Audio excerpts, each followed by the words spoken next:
बिहार के मुजफ्फरपुर से एक बहुत ही परेशान करने वाली खबर आई है।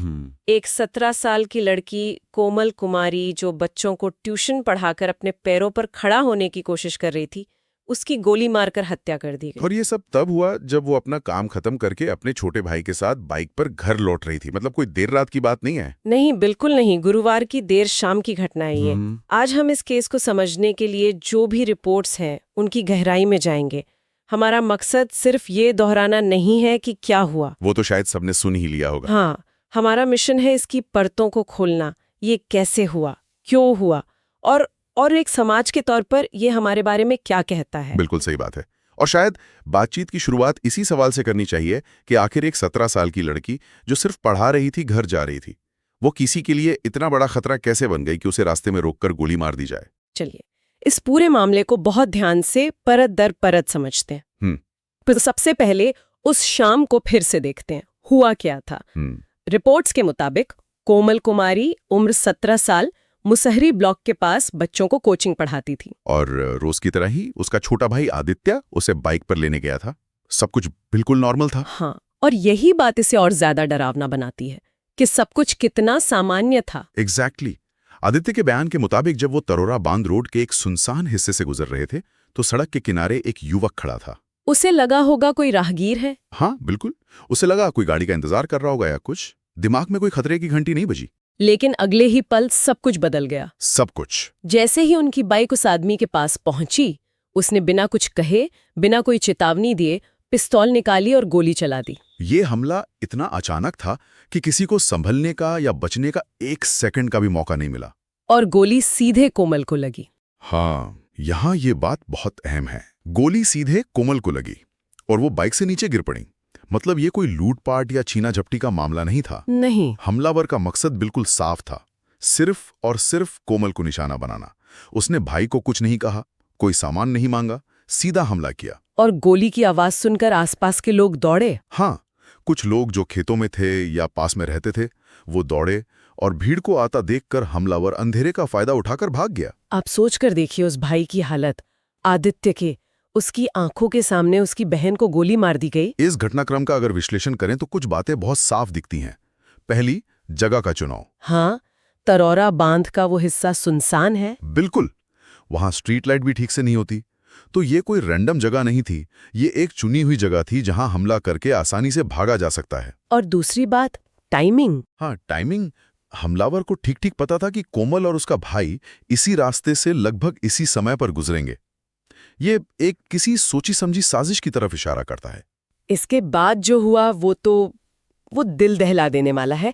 आदित्य ने किसी तरह हिम्मत जुटाई, लोगों की मदद से अपनी बहन को उठाया और शहर के एक प्राइवेट अस्पताल भागे। मन में एक आखिरी उम्मीद रही होगी कि शायद बच जाए, लेकिन वो उम्मीद अस्पताल पहुंचते ही टूट गई। डॉक्टरों ने साफ कह दिया कि कोमल की मौत अस्पताल लाने से पहले ही हो चुकी थी। ये सुनना परिवार पर क्या बीती होगी। रिपोर्ट्स में है कि पिता कैलाश चौधरी सदमे में है और मां बार बार बेहोश हो रही हैं। असहनीय दर्द है। गांव के महिलाओं के बयान भी आए हैं। उनमें से एक ने कहा, इतनी छोटी लड़की पढ़ाई करती थी, पढ़ाती थी, इसका क्या कसूर था। और ये सवाल सिर्फ उस परिवार का नहीं है ना? यही वो सवाल है जिसके जवाब में इस पूरे केस की गुत्थी छिपी है। बिल्कुल, और यहीं से पुलिस की असली चुनौती शुरू होती है। हाँ, क्योंकि जब मकसद साफ ना हो तो जांच कई दिशाओं में जा सकती है। पुलिस फिलहाल 4 मुख्य एंगल्स पर काम कर रही है। चलिए इन एंगल्स को एक एक करके समझते हैं।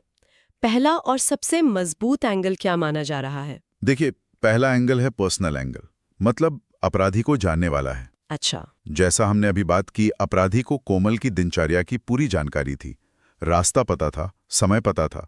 ऐसे मामलों में 90% से ज्यादा बार अपराधी पीड़िता का कोई परिचित ही निकलता है। और यहीं से दूसरा एंगल निकल कर आता है जो शायद सबसे ज्यादा परेशान करने वाला है, स्टॉकिंग या छेड़खानी का। हाँ, परिवार ने अपने बयान में कहा है कि कोमल को कई महीनों से कुछ लड़के परेशान कर रहे थे। 1 मिनट, कई महीनों से? ये बहुत बहुत अहम बात है। अगर ये सच है तो सवाल उठता है कि क्या इससे पहले कोई शिकायत की गई थी।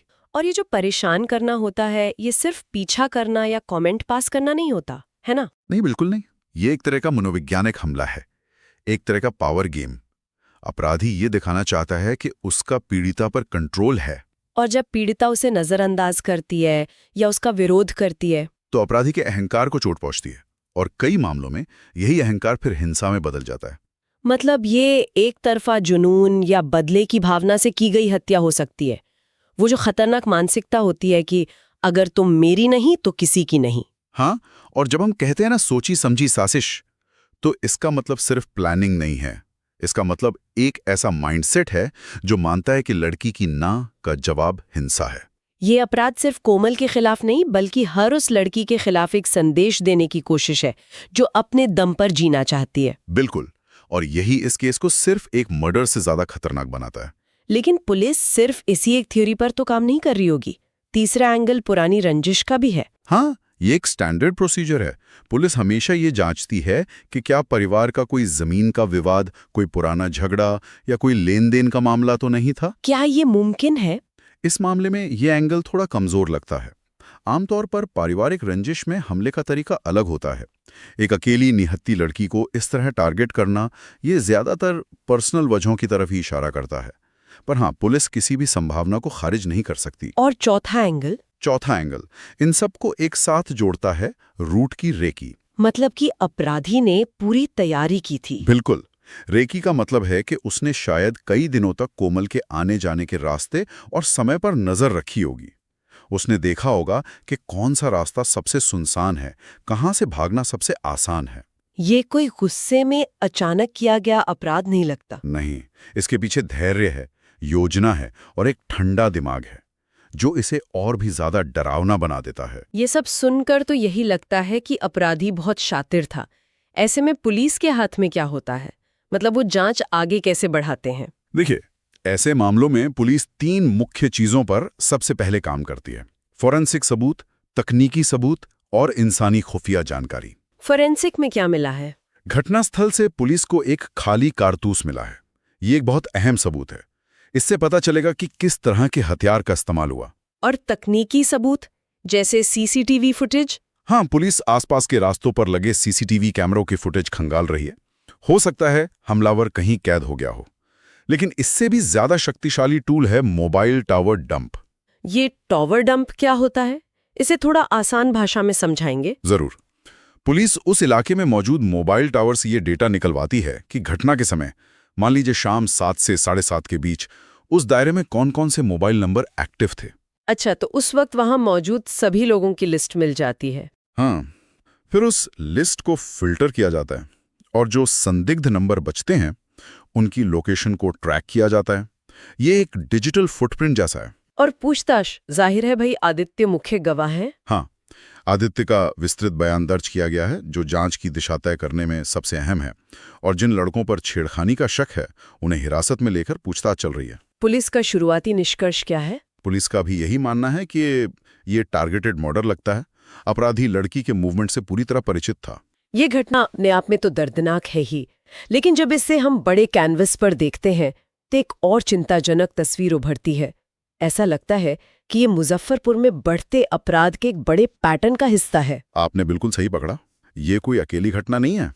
अगर हम पिछले कुछ महीनों की रिपोर्ट्स देखें तो मुजफ्फरपुर में हत्या, स्ट्रीट क्राइम, चेन स्नैचिंग, लूट, इन सब में एक उछाल देखने को मिला है। शहर के लोग लगातार असुरक्षित महसूस कर रहे हैं। बिल्कुल, और इस तरह की घटनाएं आम लोगों के मन में डर और सिस्टम के प्रति अविश्वास पैदा करती हैं।